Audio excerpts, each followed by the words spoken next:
சிந்தனை சிற்பி சிங்காரவேலர் பிறந்தநாளை முன்னிட்டு அமைச்சர், மாவட்ட ஆட்சியர் மற்றும் மீனவ பஞ்சாயத்துதாரர்கள் சிங்காரவேலரின் திருவுருவ சிலைக்கு மாலை அணிவித்து மரியாதை. அரசு விழாவாக கொண்டாட மீனவர்கள் கோரிக்கை. காரைக்காலில் சிந்தனை சிற்பி சிங்காரவேலரின் 167வது பிறந்தநாளை முன்னிட்டு காரைக்கால் கடற்கரை சாலையில் அமைந்துள்ள சிங்காரவேலர் திருவுருவ சிலைக்கு அமைச்சர் திருமுருகன் மற்றும் காரைக்கால் மாவட்ட ஆட்சியர் இஷிதா ரதி, துணை ஆட்சியர் மற்றும் அரசு அதிகாரிகள் மாலை அணிவித்து மரியாதை செலுத்தினர். முன்னதாக காரைக்கால் மாவட்டத்தில் உள்ள 11 மீனவ கிராமங்களைச் சேர்ந்த மீனவ பிரதிநிதிகள் மற்றும் மீனவர்கள் சிங்காரவேலர் சிலைக்கு மாலை அணிவித்து மலர் தூவி மரியாதை செலுத்தினார்கள்.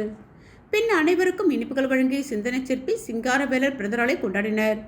இதனைத் தொடர்ந்து காங்கிரஸ் கட்சி மாவட்ட தலைவர் சந்திரமோகன் மற்றும் காரைக்கால் மாநில திமுக விவசாய அணி அமைப்பாளரும் வடக்கு தொகுதி ஒருங்கிணைப்பாளர் டி. பிரபு என்கிற பிருத்திவிராஜ் கட்சி தொண்டர்கள், மேலும் லட்சிய ஜனநாயக கட்சியினர் உள்ளிட்ட பல்வேறு கட்சிகள் சார்பில் மாலை அணிவித்து மரியாதை செலுத்தப்பட்டது. தொடர்ந்து சிங்காரவேலர் பிறந்த தினத்தை அரசு விழாவாக கொண்டாட வேண்டும் என தமிழகம் மற்றும் புதுவை அரசுக்கு கோரிக்கை விடுத்தனர். தற்போது இலங்கையில் கைது செய்யப்பட்டுள்ள காரைக்கால் 25 மீனவர்கள் விரைவில் விடுவிக்க வேண்டும் என்று மற்றும் காரைக்கால் மீனவர்களின் படகுகளை அரசு மீட்டு தர வேண்டும் என்று கோரிக்கை விடுத்துள்ளனர்.